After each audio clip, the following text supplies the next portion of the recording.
What's up, everybody, and welcome back to another episode of Commercial Kitchen Chronicles. Tonight, I am joined by very special guest, Aidan Lucey. But first, here's a quick tip from our friends at Viper. In commercial kitchens, clean coils and evaporators are essential, and Viper's NSF registered products are the best choice. Safe, effective, and formulated to keep kitchen systems running smoothly. Thanks, Viper, for taking care of sponsoring the show and keeping us, out here going in these kitchens. These products are top notch. No heavy smells. Safe to use in the kitchen, so it works out pretty well for me. So, what is going on, Aidan? I know we talked back and forth for quite a while trying to get you on here, and we had a little mishap last night. I was cleaning up some storm damage and everything else. We kind of just missed the show last night, so I asked if you'd do it tonight, and here we are. So, what's going on, buddy? I don't know, another busy day in grocery stores today. We're running around cleaning honeycombs and trying to find leaks. Yeah, that does not sound fun. I like watching the grocery store videos and stuff, and I'm like that'd be cool. But then I'm like, man, I am working, like in some of those freezer cases and stuff. I'm like, this does not sound fun. Like, there's no hot water, or you're taking out, big industrial garbage cans full of water and pumping them in, and like, oh look, the drain's clogged. The drain's clogged down, flooding half a grocery store. Now I got to deal with this mess. I'm like, oh, this is not. It'd be cool for a day, and then when I realized what I'd have to get into, I'm like, nope. Yeah, some days are good, some days are bad, right? Going into a rack room and you can't hear yourself think. I'm like, yeah, that sounds real appealing too. So that's okay. Just turn the headphones up louder, right? Turn the tunes up. Yeah. So Aidan's got a pretty cool story. He's been doing this for quite some time and on a couple different continents actually. So let's get started, man. How did you get into refrigeration? By accident. A lot of guys say that, man, and and a lot of guys, they found their true calling by accident by getting into a trade. So how did you find this by accident? I originally signed up I was trying to get into plumbing, but it was hard to get an apprenticeship, right? Because it's a lot smaller back home in Ireland. So it's a lot of who you know, not what you know. Yeah.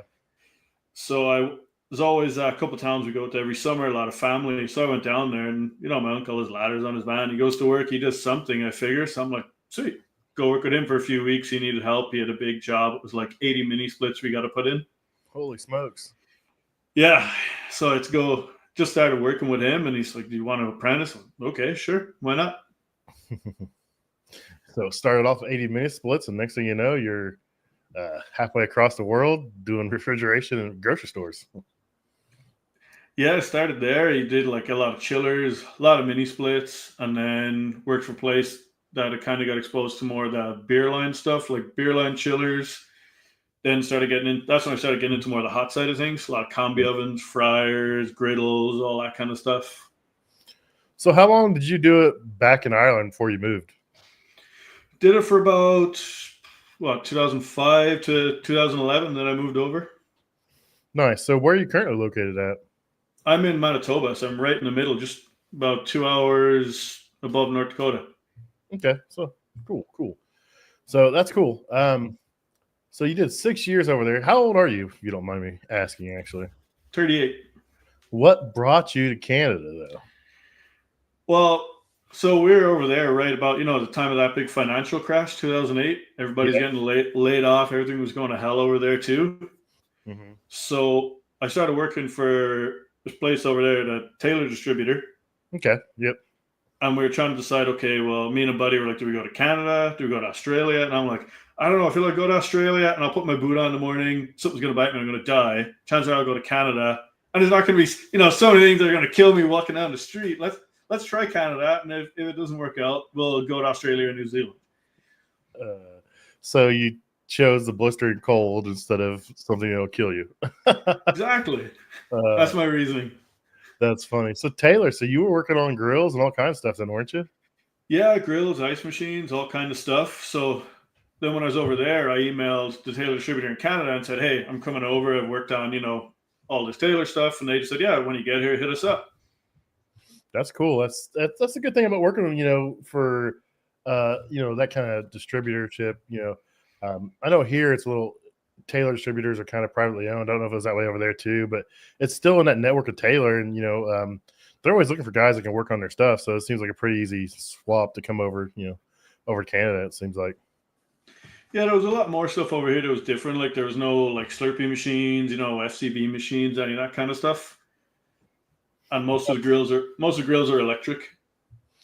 Yeah, it's very rare that you find a gas grill in a McDonald's. And it generally in my market when there was gas grills, it was always like real old stores, and they just didn't have the electrical capacity for to bring in Yeah. power to feed those grills because they're pretty power hungry. I don't know about the Taylors, but I know the Garlands are, it's multiple cords. It's you've got two big three-phase power supplies, and you've got the single, the hood interlock system stuff. And a lot of these old stores were gas flat griddles, and then they brought over the clamshells, and they just couldn't support the added electricity, so they still had to do gas for like the base.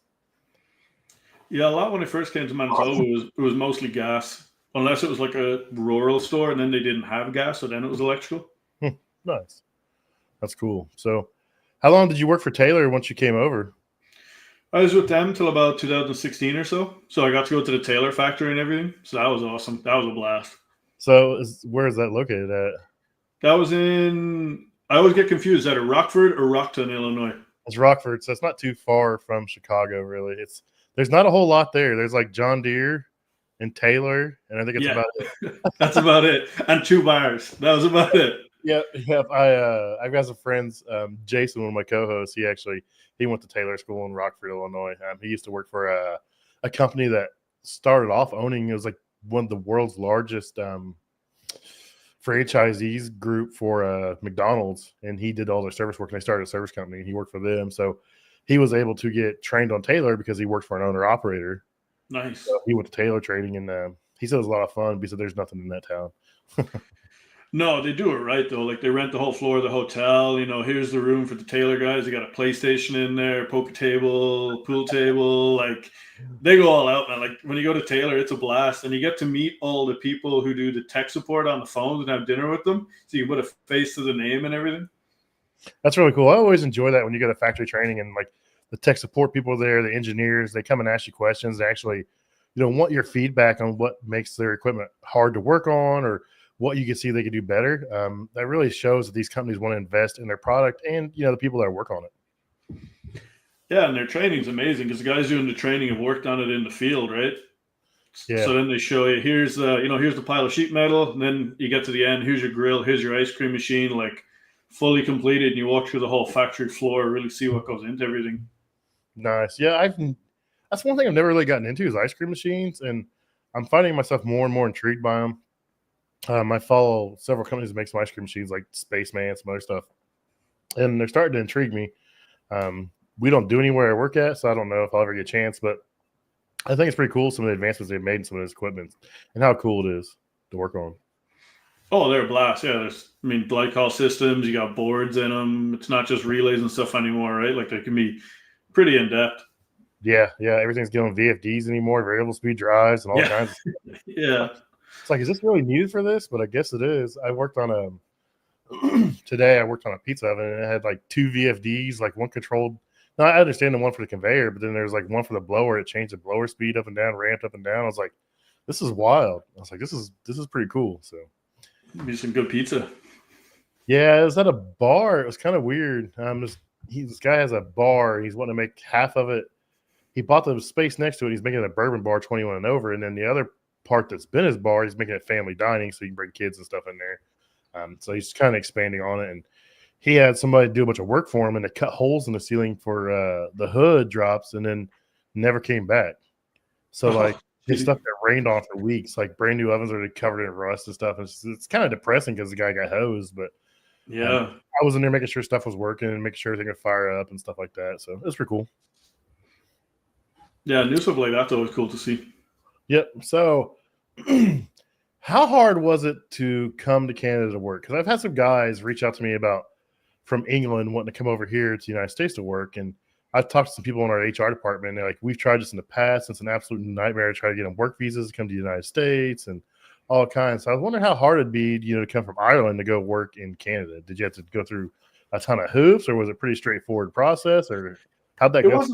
It wasn't too bad because there's a lot of agreements between the two countries. So we're able to get like a 1-year work visa, and it's an open work visa. So it's any employer, any province, any job.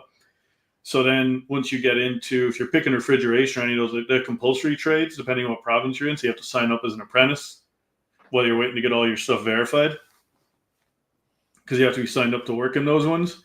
But it wasn't bad. And then you just renew your work permits. And then once I was finishing up on work permits, I just applied for permanent residency. Like it's a ton of paperwork, but it's pretty straightforward. And like, I don't know, anytime I dealt with Canadian immigration, they're super helpful.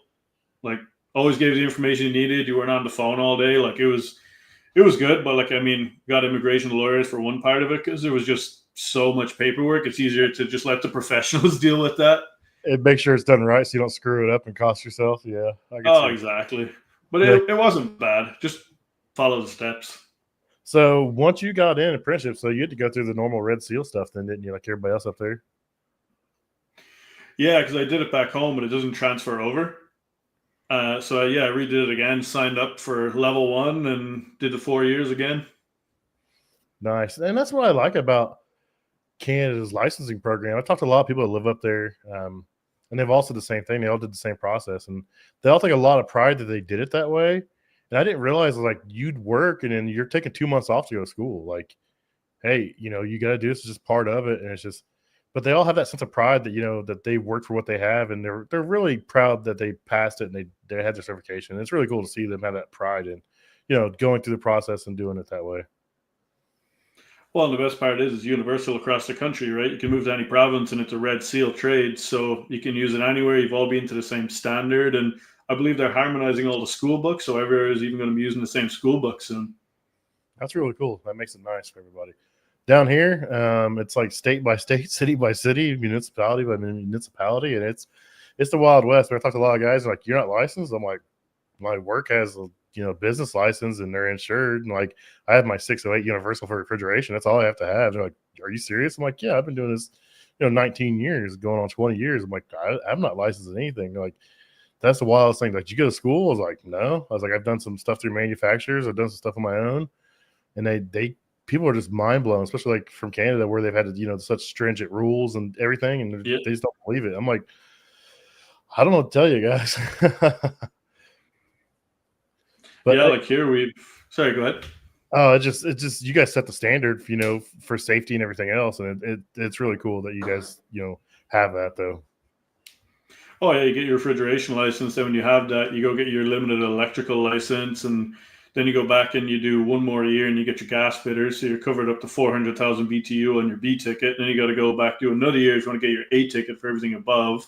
Then you get your refrigerant handling license. So it's good. It just try to keep people out that aren't doing things properly as much as possible. Yeah, the standards are there. That's a big thing here. Like, there's guys that we call them trunk slammers. They just roll up in a beat up van or a car and throw parts of something and slam the trunk and hit the road. And some they're not insured, they're not licensed, they don't know what they're doing, or they think they know what they're doing, and that's a big hazard. You could cause a restaurant, you could do worse. I mean, it's wild to see, but it's good to see that Canada is doing their part to try to limit that as much as possible.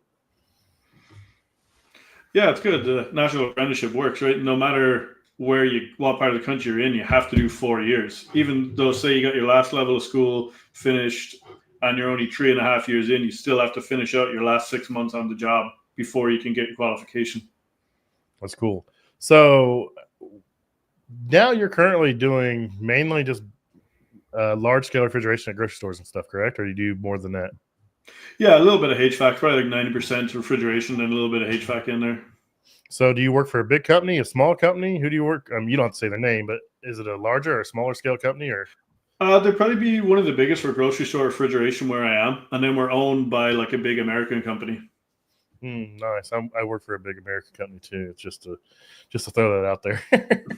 They've been awesome. Like, I got no complaints. Like, where we work is good, and now we're just getting even more perks. So it's honestly been really good. Yeah, I can't complain. People are like, don't you not like working for a big conglomerate? I was like, look, man, that's all I know. Like, I started off working for one, and I worked for a couple of bigger shops. They weren't conglomerates, and then for a couple of years, but I didn't spend there very long. And then I ended up where I'm at now for 14 years, and we were a big size company. We got purchased by Partstown, and I mean, it is what it is. Like, it doesn't bother me. Like, I do my job. I take pride in my work. I try my best, and I take care of my customers, and everything else just seems to fall in line. And I think people lose track of that's really all you got to do is take care of your customers, and then everything else is just it falls in place. So Yeah, like people overcomplicate, right? Look after your customers, they pay the company, which means you get paid. Like it's not too much to it, right? no. So are you a union shop then where you're at, or are you non-union, or is No, everything we're union? open shop, non-union. Okay. I wasn't sure how it worked there. I know a lot of guys are union. I wasn't exactly sure how it is there. It's I don't know the split here in stateside. When I was an electrician, when I came out of high school, I was union before some stuff happened and I got out of that field. But um, I mean, I don't care union or either way. I mean, as long as you're working and you're happy where you're at, who cares? Yeah, you got hours, you're going to pay me. I'm happy. So you do a lot of racks in. What's some of the bigger stuff you work on in grocery stores? Yeah, lots of racks, mostly rack systems. The odd self-contained kind of here and there. Lots of CO2 now as well, and then we do some cold storage places like food production as well. Nice. So what refrigerant mainly are you working with right now in the rack systems? Bit of everything. I mean, there's tons of 448 coming in. We're Mhm. getting lots of CO2, but then there's the odd old R22, or there's a couple of 507s floating around still, but it's all slowly going 448, and then a lot of the brand new stores that aren't retrofitting are just coming in CO2. Yeah, I've always been curious with the CO2. I've like heard bits and pieces about it from like Brett Wetzel and stuff, and I find it pretty intriguing because the pressures and critical and transcritical and all this stuff. I'm like, man, that seems like it'd be cool to learn. I said, but it seems like a lot. And like, oh, you'd figure it out in no time. They're like, it's not that hard. I'm like, what? So Yeah, it seems crazy. Like the first day you walk in, you see 1,200 pounds on the gauge, and you're like, do I tap it? Do I leave it alone? What do I do? is this right? I was like, oh, now I gotta. But like you said though, like everything's got gauges on it. You're not hooking. You're not putting. You're not walking up and throwing gauges on something. Most of it already has gauges pre-built into it, so you can see where everything's at and that kind of Exactly. stuff. So and that's Yeah, what and I I did. mean, I was like, my hoses are only rated for 700 psi. What do I do? And they're like, oh, there's gauges on everything. You're like, there's level tank, there's level, gauges for tanks. There's pressure gauges everywhere. I'm like, oh, like you don't need gauges. Like, no, most everything has it. You're good. Okay. yeah, it's mostly electronics. Like it's electronic expansion valves, electronic EPRs. Like mostly you just got to get good on controls and like navigating the control system on the computer. Once you get that down, you'll be okay. That's the hardest part. Yeah, I do a lot of stuff at grocery stores like combi ovens and stuff like that. And I'll walk by the rack room or the rack controller and I'm like, I just want to start playing with this. I'm like, because I've seen videos of guys that scrolling through like doing all kinds of stuff. I'm like, I just want to start, looking at stuff. And I'm like, I better not because people are like, what are you doing? Get away from that. Oh yeah, you'll go down a rabbit hole in there for sure. But it's cool because you can graph everything, you can log everything, you can see what happened, you can make all your changes, and then you can like the biggest thing I found, especially on the older controllers, not as much the newer ones, is if you're making a change, write it down what point you change, write down what you change it from and what you change it to. So in case you messed it up, you know what to change it back to. That's a good point. That's a good point. You better carry a pocket notebook or take some notes on the phone Yeah. because, yeah, I could see someone changing some stuff and getting stuff way out of whack and like, what I do, I don't remember. And then you're just hosed. Oh yeah, you put the wrong sensor on, all of a sudden it's reading -50, and you're like, oh god, what did I do? And you're like, oh, you just got to flip the dip switch. That's all you got to do, and then it's reading properly. That's funny.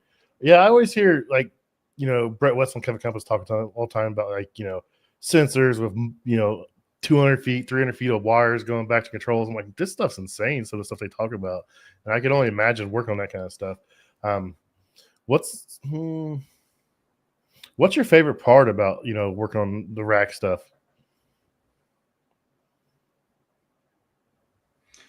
I just love that so much could go wrong at any point, so it always keeps it interesting, right? Like it's digging into like the big oil problems is cool. You're trying to track down, okay, this one's not getting oil, but it's not really oil related. It's something else happening with flood back that's causing the oil problem. So the problem you're seeing is just a symptom of the problem.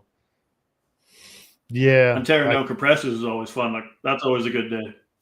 Yeah, I like seeing that. Like, that's what I understand is like, oh, people rebuilding compressors. I'm like, you can rebuild compressors? I mean, I know you can, but I've like never seen anyone do it. And then someone's doing a video like changing, a valve plate or something, or changing a gasket or putting a new oil pump in one. I'm like, Like, that's pretty cool. I'm like, you just valve off the compressor, you just pull a vacuum on the compressor, and you're good to go. Like, get back to it.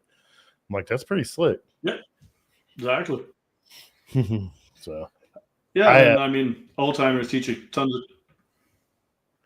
of. yeah.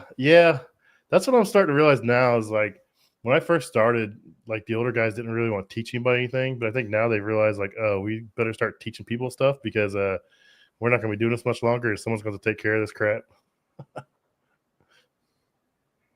There's almost nobody left, right? Like there's such a shortage. You got to start teaching. Yeah, I'm pretty fortunate. I am in where I'm at. I brought in my oldest son 3 years ago. And I brought in my youngest son a year ago last week, and then my oldest son brought in one of his buddies. So I have 3 techs, 22 years and under, and it's like it's kind of weird. Like, how do you guys have 3 guys that under 22 and under? I'm like, well, so 2 of them are my sons, and one of them is my son's buddy. It's like all it takes is getting one person, fresh out of high school or 18, 19, 20 years old and showing them that, you're willing to invest in them, you're willing to train them, you're willing to show them how to do this. And then once they start making that money, the rest just kind of falls into place. Oh, like the first day, they have a rough day and they can't figure something out, and then they finally get it. Everything's working. Like there's nothing better than that. Yeah, my son, he's been doing it 3 days. He's getting pretty good, but he still has days like where he calls and he's like, I can't fix this. I'm like, what is it?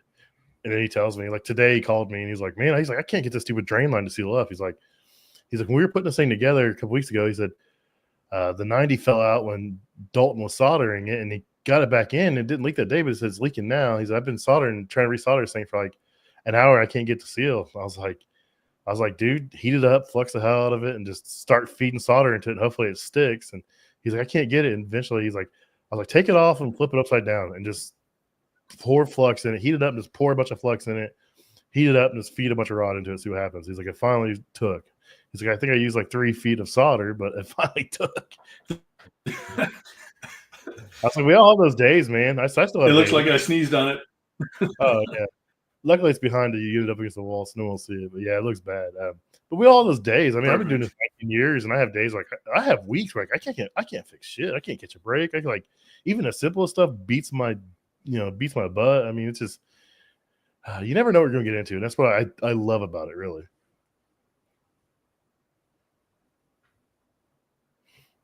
Let's see what's going on out here.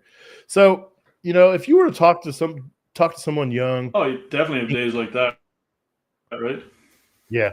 So if you were to run into someone and ask you what you do, say if you're at a grocery store and you're thawing out a frozen food case, it's froze up, you got to fix a leak in there or whatever you got to do. And someone comes up and they're like, oh, that's a pretty cool job. What do you do? And you explain it to them. What would you tell, if they ask how to get involved, what would you tell them? Yeah, I mean, to get into trade, the hardest thing is, again, it's knowing someone, right? But like here, the local college has a pre-employment program. I believe it's about 4 to 6 months. You could sign up, and it's basically like your level 1. So you can get in there, do that, and then go look for a job. So rather than walking in the door, no experience, you at least have your level 1 theory under your belt, and then you also get to see if you like it. Yeah, I think it's a really cool thing, try before you buy type mentality. I mean, there's a lot of for-profit trade schools out there to kind of take advantage of people and promise them things, and once they come out, they don't like it, or that, they spend the money on it, they don't want to do it. And I think if you can find a place that lets you work there for a couple months before you get, invested in school or anything else to see if you're going to like it is a really great thing to have.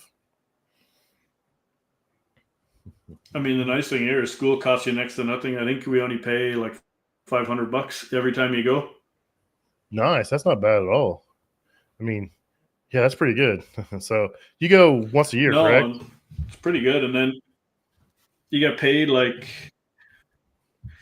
once a year, and you get paid by the by EI, like employment insurance. You get about just under half your wage every week. So, it's better than nothing. Yeah. So it's kind of like unemployment insurance here. You're like, you pay into it, your work pays into it. And then, if you get fired or whatever, you can't work, you go on that for a while. So that's really cool that you still get some income. Especially because it's what, 6-8 week program when you do go to school. Yeah. Yeah, that's a pretty big commitment, especially people that have families and older people that have houses and families and kids and stuff. That's a huge commitment to not work for 6 to 8 weeks.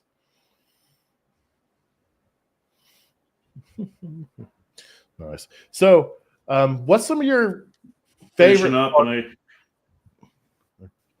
Internet's being terrible here. Let me see. So, how often are you on call right now? I know a lot of guys freak out about the on-call thing. I'm on call probably once every 5 weeks right now, subject to change. But how often are you on call for your company? I only had 3 on calls for the whole year. The whole year, 3? Yeah. How big of an area do you have to cover when you're on call then? We cover the province, so but most of everything is within 100 miles of the border, right? So you don't have to go too far, and anything you got a random middle of nowhere call. Where I am now, it's like, okay, well, it's got to be quoted. We got to plan it. There's hotel stays.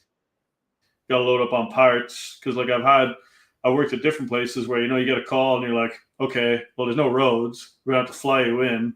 It's gonna take most of the day to get there. Hopefully, the weather's good. You can land. Then when you land, hopefully the weather's good so you can leave. That is wild. That is insane to think of, man. That's cool though. I'd love to, to see that kind of country, that kind of environment. I live here in Central Indiana, and I drive. I mean, I drive a lot, but if I'm in the city all day, it's not too bad. But some days, I may have to drive 2.5, 3 hours my first call, just depending on where it's at. But to say you have to take a ride, a plane ride, or some kind of ride to the job site's a little wild to think of. I've taken planes, boats, hovercrafts. I've heard of guys like in the islands out in Hawaii, like having to, take a puddle jumper from island to island and stuff like that. I'm like, that's insane. I'm like, who pays for that? I'm like, that's wild. I've got a friend that his family owns a service company in Hawaii, and he's always trying to come live there. And he's like sending me houses, and he's like, this house is like, it's $750,000. I'm like, why are you sending me that? I can't afford that if I move there. And it's like run down, beat up. I'm like, you're not doing yourself any favors here, dude. Like, I don't want to live in something like that for $750,000. Oh no, I lost him. Let's see if he comes back. Give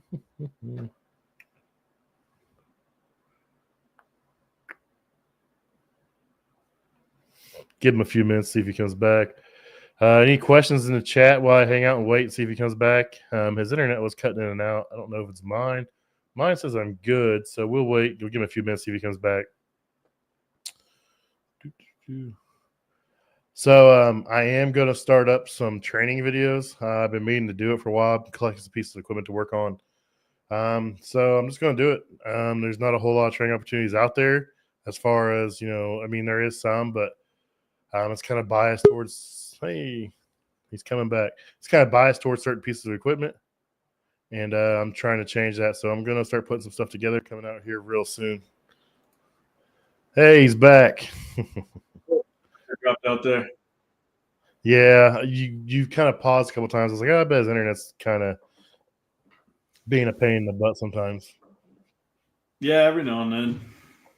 So do you ever go back to Ireland, or do you just pretty much over that part of your life, or what's going on? I'm sure you got family back there still. Oh, yeah, I was back 2 years ago, and we're planning to go back for this Christmas. Nice. So are you married or anything? Have kids or anything? Yeah, I'm married, and I got 2 boys, so we'll bring them with us too. So is she from Canada or from Ireland and come with you? She's from here. I met her when I was fixing the frozen yogurt machine where she works. Uh-oh. I love it work. I love it. I dig it. That's cool. And man, it was random. I had parts to go back on a Friday, and I'm like, man, I'm going to go back here. And I got like 2 rear shell bearings to do. I got a condenser fan motor. I'm going to be there all night. But I was like, she might be there. I should probably go back. So I go back. We're talking. Everything goes well. And then like about a month or 2 later, she was like, if you hadn't come back that night, I wasn't working another evening or Friday for 6 months. Yeah, that's cool. That's a great story. Yeah, that's a good one. Not only can you make money, you can find your wife, the love of your life, the mother of your children. So that's cool. Oh, exactly. You never know what you're going to get in the trades. You never know what's happening.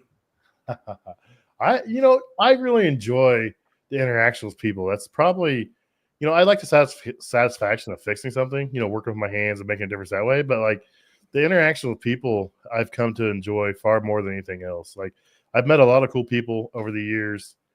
Um, it's just that interaction with people it makes my day because like people could be having a bad day, something's broke, you go in there, you fix it, and like you see their attitude change or their posture change, they relax a little bit. They know, okay, this is going to be working. This is going to be all right. And I take a lot of pride in trying to learn my customers and being polite and explaining things the way they understand. And that's really probably become my favorite part of doing this. Oh, absolutely. Like, I've got a couple of great customers. I've been going there for years. I walk in, they won't let me do anything till I have a coffee with them, sit down, have a chat. And, you really get to know them, right? Like it is a great part of it for sure. Yeah, I've got some pretty good customers that way too. They always like, oh, you want some lunch? I'm like, oh, maybe when I'm done, let's see. And, always take care of me. And I've run into some customers like out in public, like not in, like on a weekend at the hardware store. I'll run into somebody, and they start talking to me and they walk away. And I was like, how do you know them? Like, they work here. They work here. I fix this there. They take care of this, and it comes full circle. Oh, it's happened so many times. I've been out somewhere and there was someone shouting from a couple hours down, "It's the bearded wonder." Because I got their AC going. And then I was like, who is that? And I'm like, oh, yeah, they're at this store. Oh, that's funny. That's cool. Yeah, occasionally, like I gotta try to think, and like Sometimes I don't recognize people out there in their uniform and stuff. And like I'm trying to think, and then an hour later it hits me like, oh, they work at this hospital or they work at this restaurant. Yeah, you're like, oh, hey, man. I went to the gym one day and this lady was staring at me. I was like, who is she? I was like, I know her from somewhere. And she's staring at me, and she's like, hey, I work here. I was like, oh, that's right. And it's just funny that everywhere I go, I find someone I run into from work. And it's cool. Yeah, and the cool thing, the city I'm in, it's a little smaller. So when you go to like the main refrigeration wholesaler, you usually run into guys you went to school with 2-3 years ago. You haven't seen in the longest time. So it's cool. You never know who you're going to bump into when you go there. Mm-hmm. Yeah, that's cool. So how big is your city you're out of? Oh, it's only about 800,000 or so, I think. It's pretty small. So it's smaller than Indianapolis, not much. I think Indianapolis is like 1.1 million. So it's smaller than Indianapolis, but it's probably still a pretty good sized city. But yeah, you can still run into a lot of guys you worked with or went to school with in the past for sure. Oh yeah, you pass them in traffic, or you run into them somewhere. 100%. Nice. So how long have you been doing the refrigeration stuff at not restaurants, but at the big commercial industrial stuff? Since about 2016, 2017. So is that you prefer to work on now? Is that kind of stuff, or do you miss the combi ovens, the greasy fryers, the greasy grills, or? No, I'm done with that. I did my years, dropping your screwdriver and there's so much grease on here to hit the floor. Dude, I've dropped tools and fryers and everything else. And like you set something down, I'll be gapping a grill and I'll set a tool down, don't think about it, and I go to grab it and it's like burning me. And I'm like, yeah, like it's 400 degrees, and maybe you don't want to set something on the surface of it. Oh yeah, no, I enjoyed it at the time, but yeah, now I think it definitely found my calling. Like, love grocery stores. It's just, don't know, when something just clicks with you and you can't explain it. It's just what you like. Yeah. Do you guys work crazy hours up there? I always hear horror stories, guys, like grocery store guys. Oh, I work 102 hours this week. I worked 97 hours this week. Do you guys work like that, or are you guys pretty? If you're on call, yeah. Like I remember I had one weekend, I think I did 21 hours Friday, 20 Saturday, 21 Sunday, then worked all week. It's wild.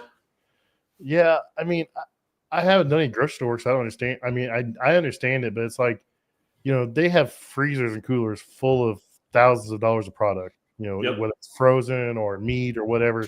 And that stuff has to stay cold or is getting tossed out. So, you got to be on it, and you're there till it's fixed. Like, you got to make it work one way or another. Luckily, there's probably some redundancies built in to a lot of this stuff.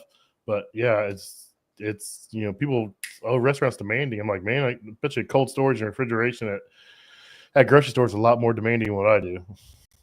Man, I've been up on the scissor lifts and, full extension, all my winter gear around with a B-tank de-icing coils for hours. And you're just like, I just want to go to bed. Yeah. This is terrible. I've got a friend. He's always posting videos on TikTok, and he's, full suits, and he's in there. And, you can only de-ice so long before the product starts melting. So we got to turn it back on, let it run. and then come back in, de-ice some more. Like by the time you start feeling your fingers again, you got to turn it back on and let it come back down temperature for an hour or two, and then go back in and de-ice some more. I'm like, that sounds absolutely miserable. So, days like that, yeah, definitely not the most fun, de-icing freezers and stuff. But I mean, it's same as anything, right? Mm-hmm. Every part can't be great, but yeah, I definitely wouldn't change it. Like I've done the big commercial HVAC, and the nice thing about that is like, oh, we're warm. It's like, cool. See you tomorrow. Once it's not like a server room or something, right? It's like you can usually get by. But yeah, once it's food, I mean, same with restaurants, right? If they can't cook, restaurant can't open. It's got to get fixed. There's no two ways about it. So what's one of the biggest jobs you've done? Like install wise? Well, just like service work or install or something that's like you didn't think it was going to be what it turned out to be, and it's just like, okay, I was here for one job for 20 hours straight, or what's something that's not normal but it happened, it just sticks out, you remember?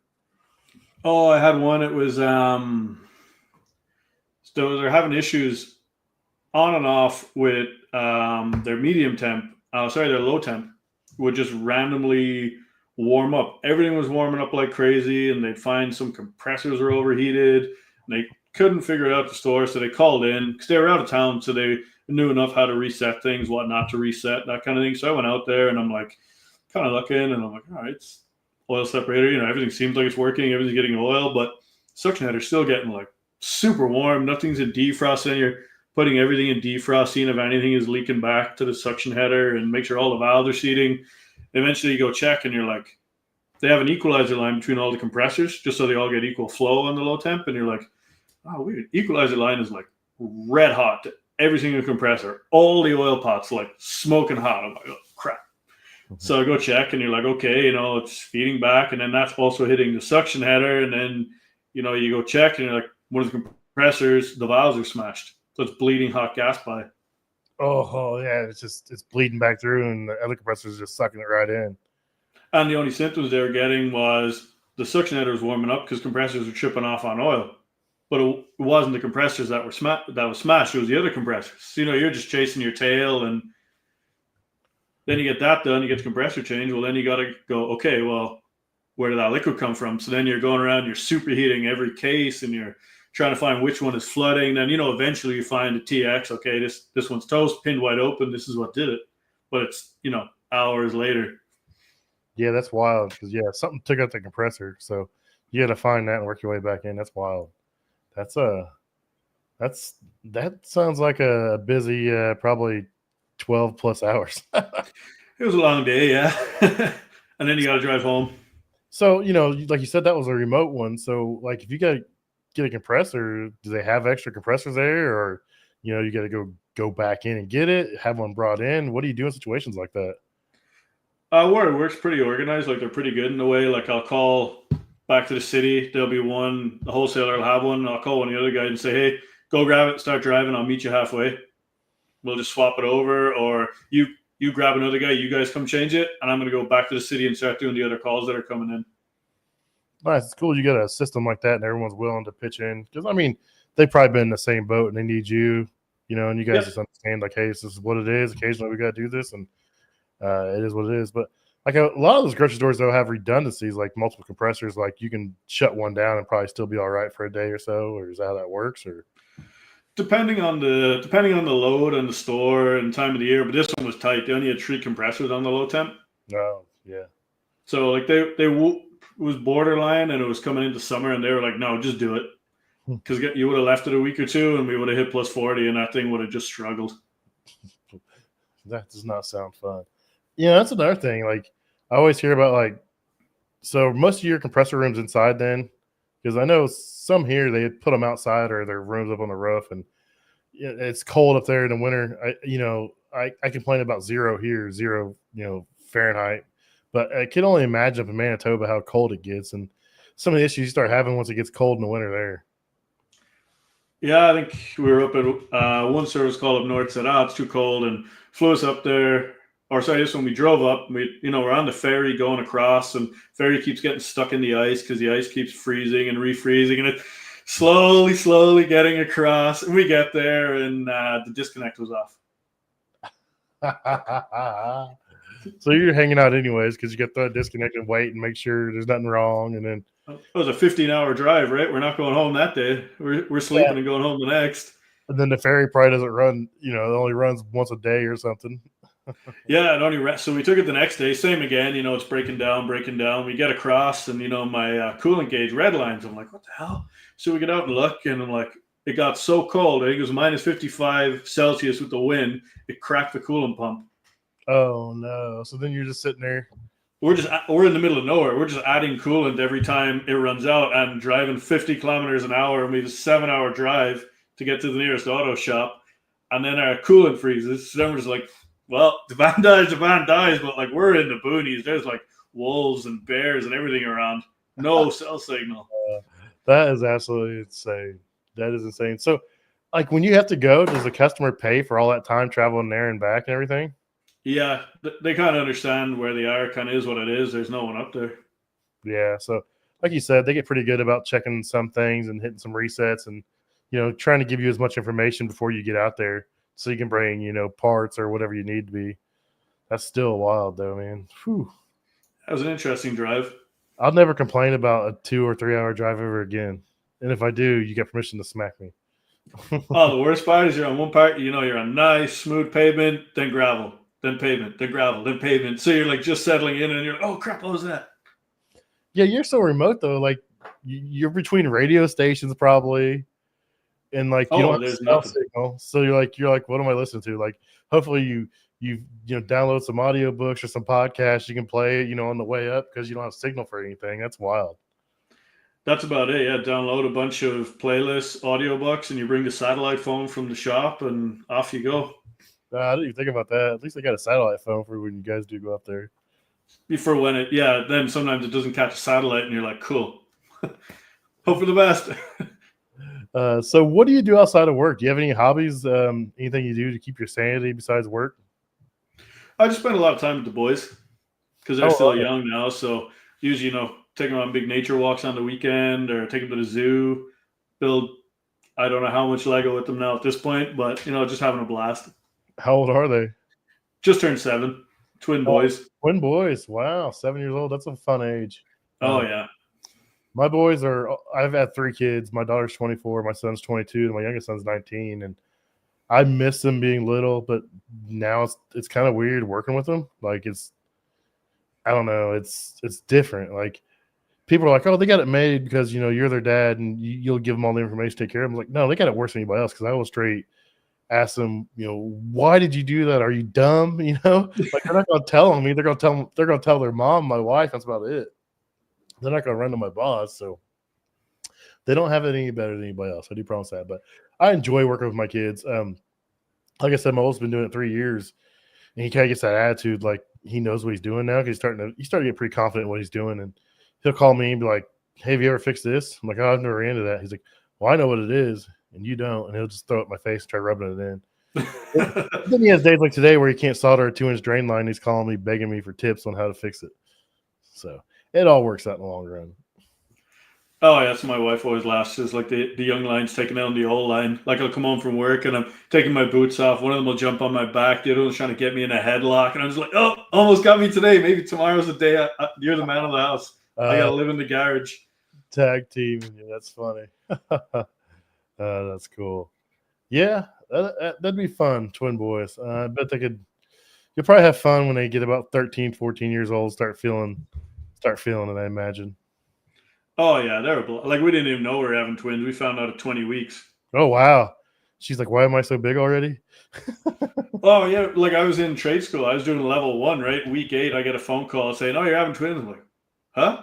What? Like, no indication at all. I'm like, okay, cool. We got one stroller. We got one crib. We got one car seat. Okay, we're going to rethink this. That's cool. That's good. It's wild. I was like, when I was first born, I was working overnights too. So I'm like, well, I'll stay on the overnights since I'm already working overnights anyway. And then my mother came and stayed with us too, which was awesome. So, you just need that extra set of hands. Look at him. My son's watching. He said this is my son. He said he calls me for help every other day. Whatever, dude. Don't be lying on me. He's calling you out now. Yeah, yeah, sure he is. That's funny. Do they play any sports or anything, or just Legos and everything right now? They're not getting involved in any of that yet. They've been doing little bits here and there, like like through the city, like they've done like a couple soccer camps, they've done like some basketball and stuff. But they're nuts. They're just like all over. They just want to free play and go wild. Oh, that's fun, man. It's a fun. Yeah. That's really cool. Sweet. All right, man. We are coming up on 45 minutes. I don't want to keep you much longer, but I really appreciate you coming on and talking about, you know, how you got started over in Ireland and how you came over. It's really interesting, that it really wasn't. It was hard, but it wasn't really, too difficult. And they make it pretty possible to come across and work. Give you that 1 year visa, and then, you applied for your citizenship and everything in Canada. And it's really cool that you made that journey across, and you found success, you found your wife, and you have kids. You got a great career over there. Yeah, I mean, the worst part is having to do the trade again, but I mean, your choice is either sucks for 5 minutes, get over it and do it, or you do something else, right? Did that make your training easier since you've already done it once before? You just kind of have to go through the motions, or did you actually learn quite a bit, the second time around as well? You definitely pick up different things you didn't the first time. Like, it definitely didn't hurt redoing it, but it's just different. Because they're talking about bubble sheets. I'm like, what's a bubble sheet? I'm expecting that board game where you press the bubble and the dice jump around. I'm like, I don't know what a bubble sheet is. Never heard of that before. A lot of culture shock more than anything, right? Oh, that's funny. That's funny. Like, the guy will be shouting at me, go grab the crescent wrench. I'm like, what's a crescent wrench? He's like, this thing. I'm like, you mean the shifter? He's like, what's a shifter? I'm like, that's a shifter. He's like, that's a crescent wrench. I'm like, no, that's a shifter.